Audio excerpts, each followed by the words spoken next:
The X-Zone radio and TV show is largely an opinion talk show. All opinions, comments, or statements of fact expressed by Rob McConnell's guests are strictly their own and are not to be construed as those of the X-Zone radio and TV show or in any manner endorsed by Rob McConnell, Relmar McConnell Media Company, Talkstar Radio Network, its affiliated stations, or employees.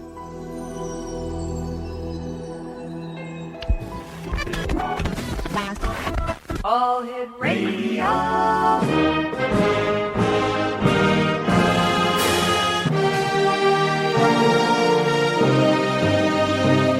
Welcome to the X Zone, a place where fact is fiction and fiction is reality. Now, here's your host, Rob McConnell.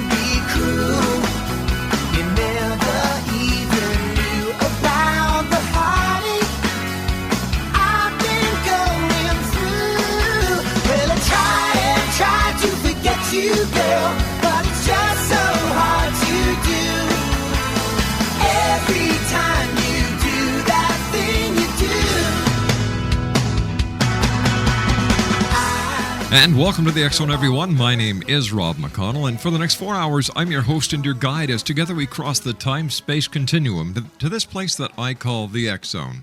It's a place where people dare to believe and dare to be heard. It's a place where fact is fiction and fiction is reality. And the X-Zone comes to you Monday through Friday from 10 p.m. Eastern until 2 a.m. Eastern on the Talkstar Radio Network, X-Zone Broadcast Network, UK High Definition Radio, Euro High Definition Radio, Star Cable, and X-Zone TV. If you'd like to give us a call toll-free worldwide, 1-800-610-7035.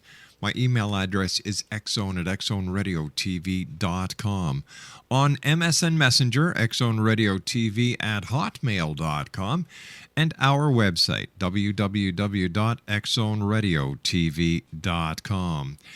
X-Zone Nation, we're going to be talking to Lee BOYLAND. Lee published an article the other day that grabbed my attention, and I thought it was so important in these days of controversy to bring Lee on. The name of his article is, "It's Time to Wake Up and Smell the Smoke of 9/11, the World's Churchyard Bully." And just to give you a bit of information about Lee, let me see. Lee has a degree in nuclear engineering, then entered active duty as an officer in the U.S. Army Ordnance Corps, a graduate of the U.S. Navy's Explosive and Nuclear Ordnance Disposal Schools. Lee was assigned to the Defense Atomic Support Agency in Albuquerque, New Mexico, a member of DASA's nuclear emergency team responsible for nuclear weapons accidents, including the rendering safe of armed nuclear warheads. He had access to the design details of every nuclear and thermonuclear warhead developed by the United States through the Mark 63 warhead. Now, his duties took him to the Nevada test site on many occasions, and after leaving the Army, he designed conventional and special ordnance and dematerialized chemical weapons at Rocky Mountain Arsenal. Let me see. He made the transition to hazardous waste management by applying aerospace combustion technology to incineration of Agent Orange. Now, he's the author of The Rings of Allah and Behold and Ashen Horse, which received critical acclaim by the Military Writers Society of America. His website, www.leeboylandbooks.com. And Lee BOYLAND, welcome back to the X-Zone. How are you, Lee? Rob, thank you very much for inviting me back. I always enjoy being on your fine program. Well, thanks very much, Lee. It's great talking to you. Here we are, once again. The anniversary of 9/11 has passed, and all the memories and all the wounds, they usually subside to a certain degree by now. But, we've got Reverend Jones in Florida talking again about burning the Quran. We've got the great controversy going on with the proposed building of a mosque just 2 blocks away, Lee, of the site of 9/11. And your article, The World's Churchyard Bully, grabbed me, and I had to bring you on to get not only your sense and your feelings, but the feelings of the military, because you've got your fingers on the pulse of the military. And what was your inspiration for writing this piece? I guess just listening to what was going on. I wrote my first book in 2003, finished in 2004, because it looked to me like people had forgotten the lesson of 9/11. Yeah.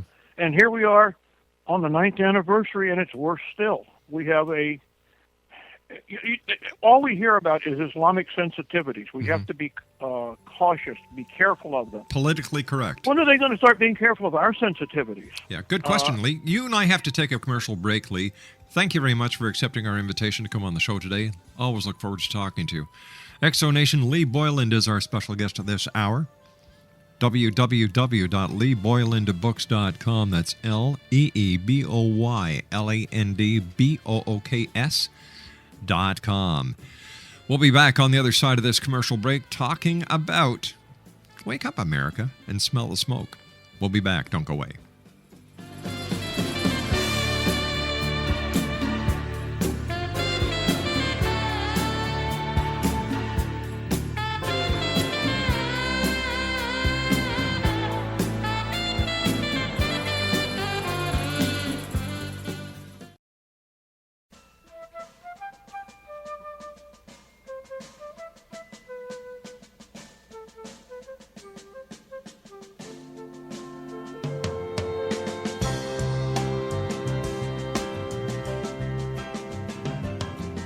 Listen, children, to a story that was written long ago about a kingdom on a mountain and the valley far below. On the mountain was the treasure buried deep beneath the stone, and the valley people swore they'd have it for their very own. Go ahead and hate your neighbor.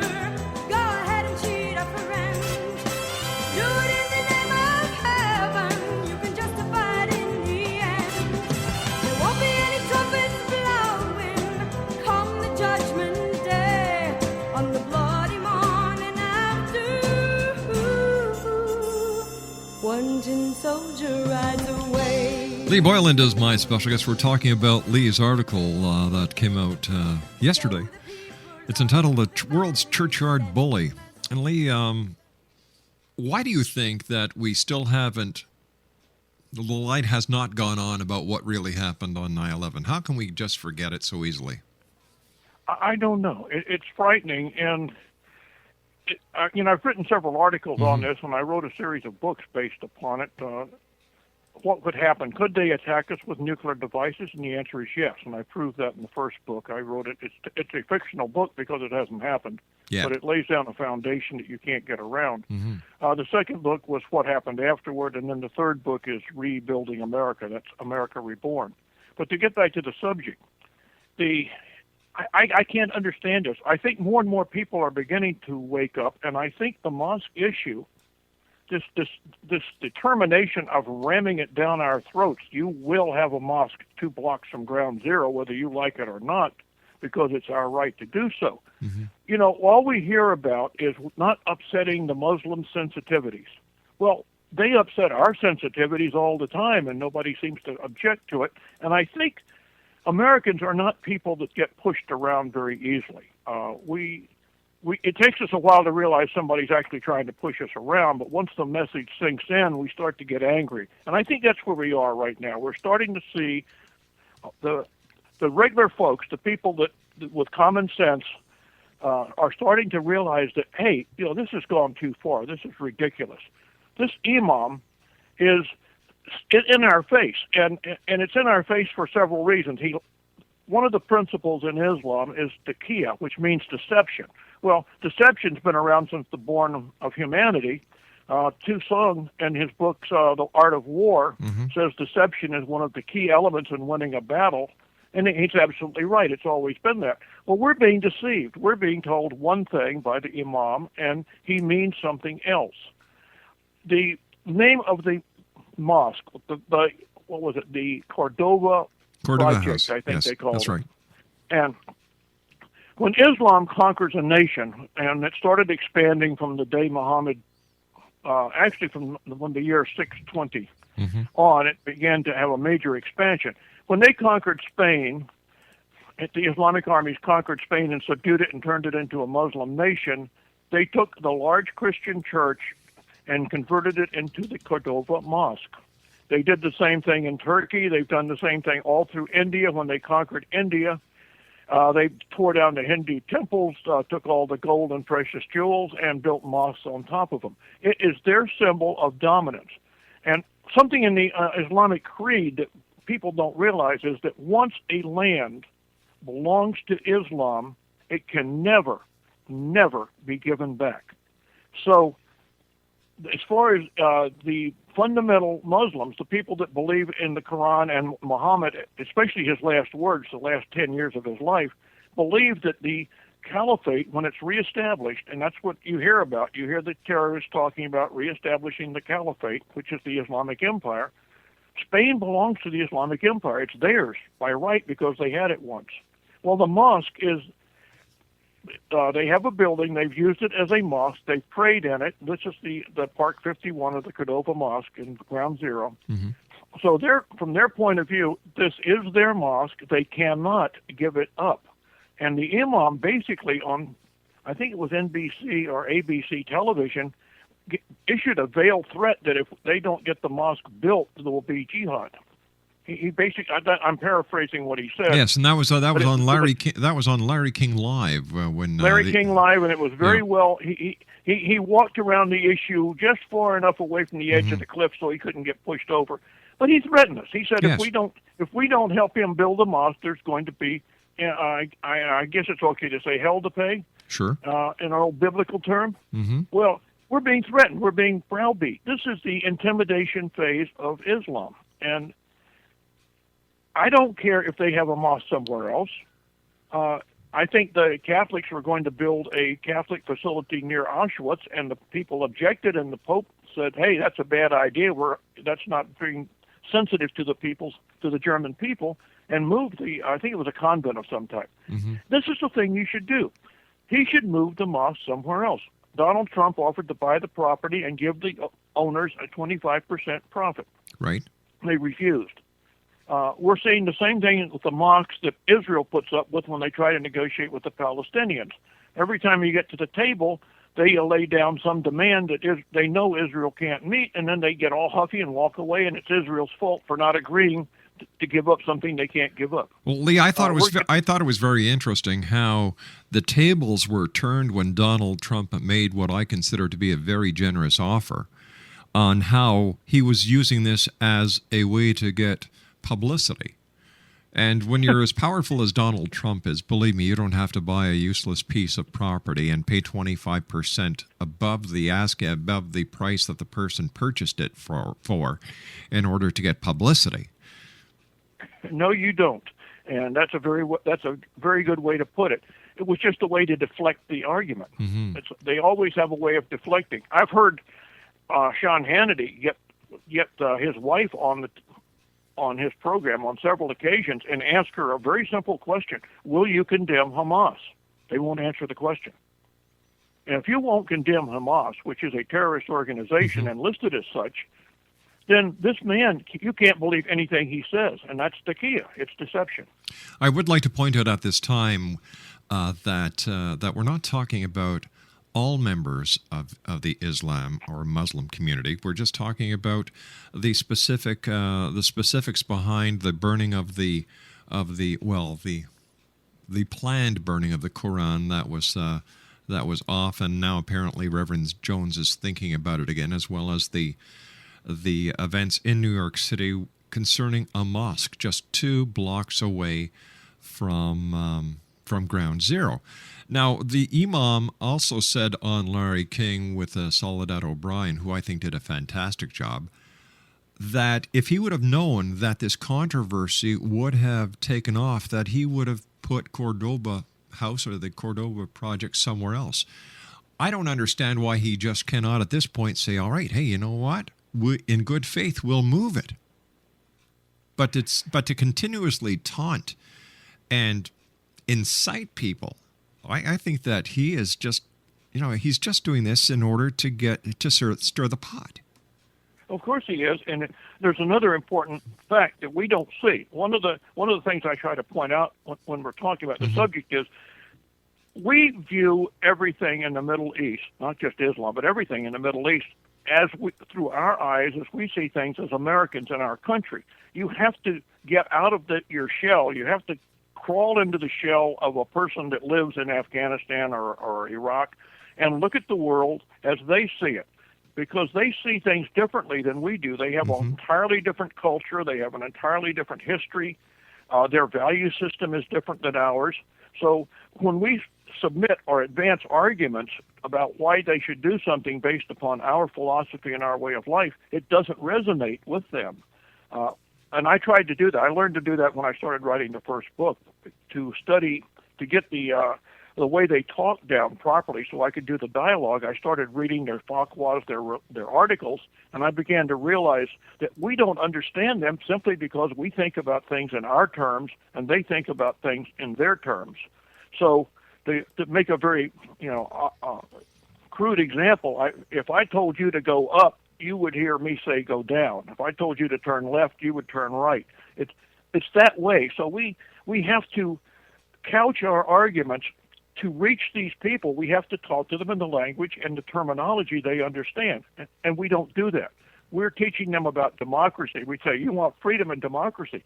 This is a concept that's not understood. They have lived as a Muslim people under Islam all of their lives and for centuries in that area, and Islam means submission. You submit yourself to the will of Allah. What is the will of Allah? Well, to them, they're mostly uneducated.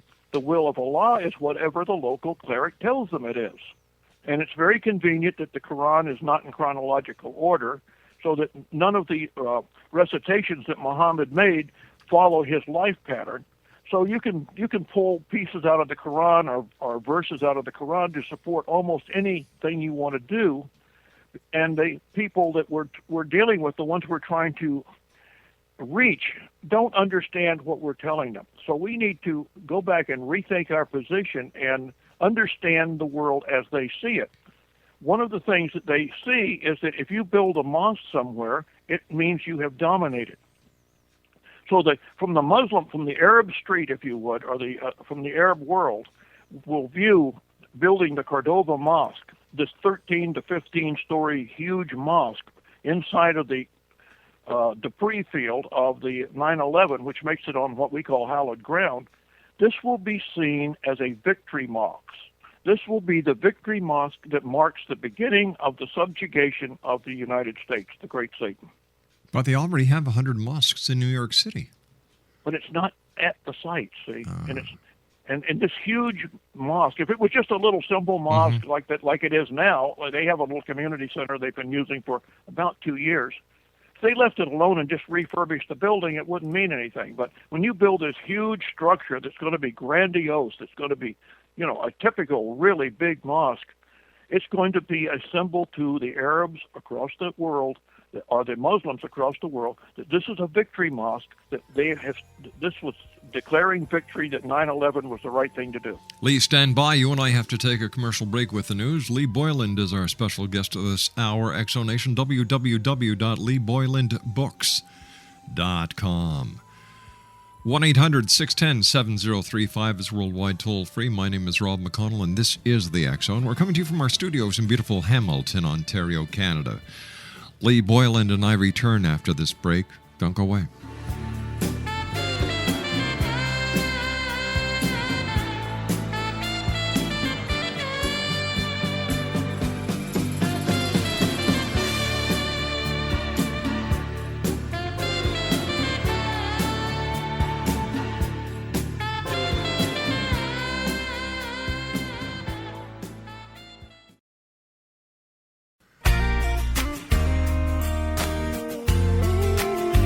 You're listening to the X Zone Radio Show, live and around the world on the Talkstar Radio Network. X-Zone Broadcast Network, UK High Definition Radio, Euro High Definition Radio, and Star Cable. Our toll-free telephone number worldwide is 1-800-610-7035. Our email address, xzone@xzoneradiotv.com. On MSN Messenger, xzoneradiotv@hotmail.com. And our website, www.xzoneradiotv.com.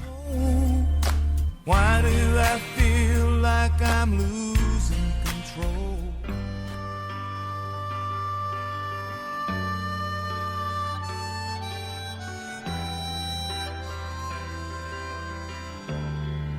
The road is long with a many winding tongue that leads us to who knows where, who knows where. But I'm strong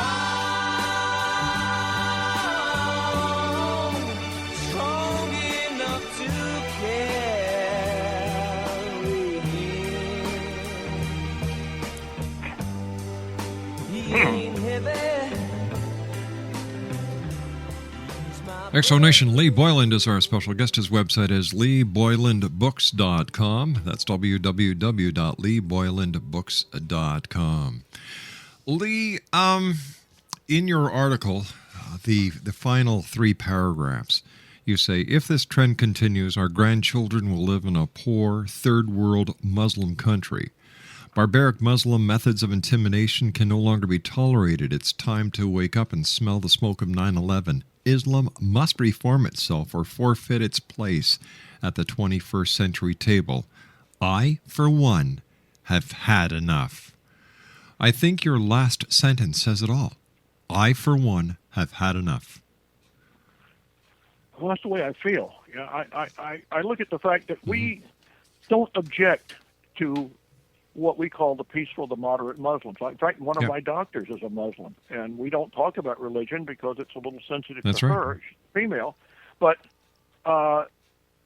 she's a good person. You know, my Lord, I think she's wonderful, and I hope she enjoys her religion. She doesn't try to make me join her religion, and I certainly won't try to make her join mine. Yeah. But the fundamental, the people that practice what we call the terrorists, the Islamic fundamentalists, are really the people that are following the edicts of their prophet. Muhammad is the sole author of the Quran. Actually, he says he recited what Gabriel told him, that Allah sent the messages through Gabriel to him. But anyway you cut it, he is the only person that dictated the Quran. He created the religion in 22 years. He had 2 periods in his life. It's very interesting. He had the peaceful period when he first began his prophethood, and I think he was about 40 at that time. He got a vision, and he was in a cave meditating, and he got a vision, and this bright spirit appeared to him, and it said recite, and Muhammad said recite what? And this is according to the hadith, the story. And this went back and forth a number of times, and finally it came down, and he said recite that there is only one God, and that God is Allah. Well, Mecca at the time of this period when Muhammad lived in Mecca was the center of pagan worship on the Arabian Peninsula, and the tribes all came to Mecca once a year to worship their god. There was 360 stone idols in what is now called the Kaaba. Well, it was called the Kaaba for hundreds of years before Muhammad, and it housed these 360 stone idols. Well, Muhammad started preaching that there's only one God. Well, this is a sort of a light way to put it, but it gets to the point, and that is, if you have one God, then there's 359 unemployed gods. Well, since a large number of people came to Mecca every year to worship their gods, and they brought a lot of revenue to the city, or to the town at that point, the tribe said, okay, once he started really getting some converts and getting people to pay attention to him, he started reducing the number of people coming to pray to the stone idols. And then after they prayed, they partied. It was sort of like a party town. So they said they ran him out of town. He was there 12 he preached for 12 years. And at the end of 12 years, he was causing enough problems to their economy and irritating the senior members of the tribe that they booted him out. And then the famous Hajj, where he went north to a little town called Yatrab, which after 2 years was redesignated the city of the prophet, which we know as Medina. Well, Muhammad got up there, and after 2 years, he ran out of money, and he started looking for sources of income. And since his early days, he had been in the caravan trade. He had started out as a camel driver and worked his way up to managing caravans, and then he married a rich widow, Khadijah, and then he formed a business, and he was a very good businessman. He over doubled her wealth after he took over. So he was no slouch. Muhammad was a very brilliant man. There's no question about it. But anyway, he started raiding caravans to get money, and he became what they called a pirate, and then he became a warlord. And 10 years later, he ended up as a conqueror of Arabia. He had conquered all the tribes. They had all joined his religion. Muhammad is a unique person. So there's two phases to his recitations. All the peaceful recitations were made when he was in Mecca. And the last 28 that he recited were in Medina, and they're very long, very detailed, and they're very hostile, and they get more and more hostile as every year goes by. So the Quran, after Muhammad died in the year 632, nothing happened. The people that had listened to his recitations had either memorized them, they called them professional rememberers, and they literally had a chain of custody from passing the memory from one to another. You had people that wrote it down on anything that was available. They were called fragments. So 20 years after Muhammad died, the third caliph, which means successor to the prophet, so he would be the third successor to Muhammad in 20 years, got together all the fragments, all the things that were written down. He called all the people in that had memorized what Muhammad had said, and he had a bunch of scribes write everything down and record it. And when he finished, he had 114 small booklets. And we would call them the chapters they're the equivalent of the chapters in the Bible. And they're called surahs. So now we have 114 surahs, and there's no dates in any of them. So there's no way to chronologically order these surahs by just looking at the dates and knowing when they were done, or when Muhammad recited them. So the caliph said, when he was asked what to do, he said, well, we will put them in order of the longest first. In other words, the surah with the most verses goes first, and the shortest one is last. And that is the way the Quran is organized. He then had all the fragments burned because he didn't want people arguing about whether or not this was the actual way the story went. He said there will only be one version of the Quran, because when the books were assembled, all 114 were put together. It was called the Quran, which means recitation. So it was the recitations of Muhammad. So the whole book is Muhammad. And I give a talk that says it's all about Muhammad. Islam is all about Muhammad. And to understand Islam, you need to study Muhammad, because he is everything in Islam. We hear the term hadith. Hadith means the deeds and the words and what Muhammad did when he wasn't reciting what Gabriel had told him. So everything that you read, the whole basis of Sharia law is based upon the Quran and then what Muhammad did and said otherwise. So it's all about Muhammad. Well, since you have these two, you have the hostile verses first and the peaceful verses last, because the hostile ones were very long. You get the impression, if you read the Quran, that he started out being pretty upset, but he ended up being a really nice guy. And it's the opposite. The first recitation that Muhammad made is called the clot, which means he says that God formed man out of a clot of blood rather than clay. And the Christians and the Jews and everybody believe that God formed us out of clay. In their version, it was a clot of blood. But that is the 96th surah in the Quran. So that shows you where the beginning is.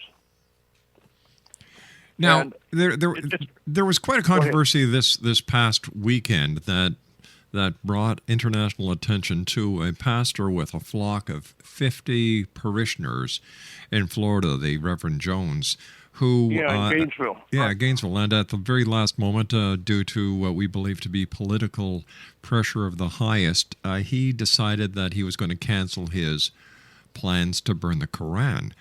Now, in your article, you tell of a time when the Bible was burned. And I was wondering if you could share that with us. Well, first I'm going to tell you, I would like to say that I'm very glad that he didn't burn the So am I. Quran, not because of upsetting the Muslims, but I don't believe you should burn anybody's holy book. That's right, I don't care agree. what religion it is, and it's just not the right thing to do. But the interesting thing is that a Christian church, and this is in 2008 when Bush was president, a Christian church sent over some number of Bibles. I don't know the number. It could have been 50 or 100. And they were printed in the local languages in Afghanistan. Pashtun is one. They were received by one of their members that was there, and he was going to distribute them. And somebody objected, and then it became a big flap. The Bibles were confiscated. Now, they were confiscated by our military, the U.S. military, on an Air Force base. They were then thrown in the garbage. The garbage was burned in the incinerator on the Air Force base. So we burned Bibles. Our military burned Bibles, and yet we raised it, and then we make such a huge deal out of the fact that this little pastor, who was perfectly within his rights to burn the Quran, clearly he had the right to do so, even though I don't think it was a good idea. I would support his right to do it. But I can't get over the fact that our Air Force, our military, burned our Bibles. They didn't send them back to the church. They didn't even shred them. They just threw them in the trash and burned them. And this is unconscionable. Lee, do you think that the possibility still exists to bring both sides to the table and work out a win-win situation for both sides when it comes to the mosque in New York City? I would have to be a prophet myself to make that. My personal opinion, yes, just personal opinion, is no. I think it's going to end up being some kind of a flap. The imam is absolutely determined to build that mosque, and he's now threatening jihad against New York City if it's not built. I think the interesting thing is going to occur is with the unions, the trade unions. Will they build the mosque? And my bet would be, personal again, is that they probably will not do it. That the unions were just going to say, no, we're not going to build it. Well, now this gets to be an interesting. Now we've reached a really interesting situation. Mm-hmm. They have approval to build the mosque. They have the money to build the mosque, and the working man won't build the mosque. So, two things can happen: either they will give up at this point, which I don't think they will. The other thing they will do is they'll say, well, if your trade unions won't build the mosque, we will bring an outside foreign contractor and foreign laborers into New York City and build it ourselves. Now, that is going to prove to be a very interesting situation, should it occur. I just can't imagine how the unions are going to react to having a bunch of Koreans or Bangladesh or whatever show up and start building a mosque in their city. These are very volatile times in New York City, and I had Bill Federer on a couple of weeks ago, and Bill said the danger of Islam does not rest in it being a religion alone, but it is also a political power and a military force. Exactly. It is an ideology that it encompasses every aspect of a person's life. And I think I don't have it handy to quote, but the 36th surah, 36th verse, I believe it is, or the 39th surah, 36th verse, it states that a person's duty, everything in a man or woman's life is predetermined before they're born. That Allah knows everything you're going to do before you're born, which means, in other words, predestination. So the comment "Ishla Allah" as God wills really has a unique meaning if you think of it in those terms. That everything I do, God had determined I was going to do before I was born. So I'm really not responsible for what I do because it was all predestined. There was also a news article today on one of the news networks where if you wear a burqa in France, a full-face burqa, you are now subject to a $195 fine. Yeah, France has had enough. They have the problem we're having, and we're seeing it now in this country, especially with the Somalis coming in here, is the Islamic people. They immigrate into the country legally or otherwise, and they form communities. Well, our ancestors, when they came, formed communities. We had the Irish communities, the German communities, whatever community, everywhere. But the difference is the parents knew that they had come to a new country. They came here because the new country had new values that they wanted. Even if they couldn't speak the language and couldn't get along, couldn't integrate well, they knew their children had to. So you had the generations where the father and mother would work as lowest paid jobs possible, and they would force their kids, they would encourage their kids to learn the language and get educated. And in many cases, by the third generation, you're having people that started out as common laborers, you're having PhDs and medical doctors in the third generation. They integrated into our society because they came here to do so. And it was their purpose to become Americans. They left the old country's values on the shore when they sailed to come to this country. Lee, hold on to that thought. We've got to take our final break. Lee Boyland is our special guest this hour, Exonation. His website, www.leeboylandbooks.com. My name is Rob McConnell. I'll be back after this break. Don't go away.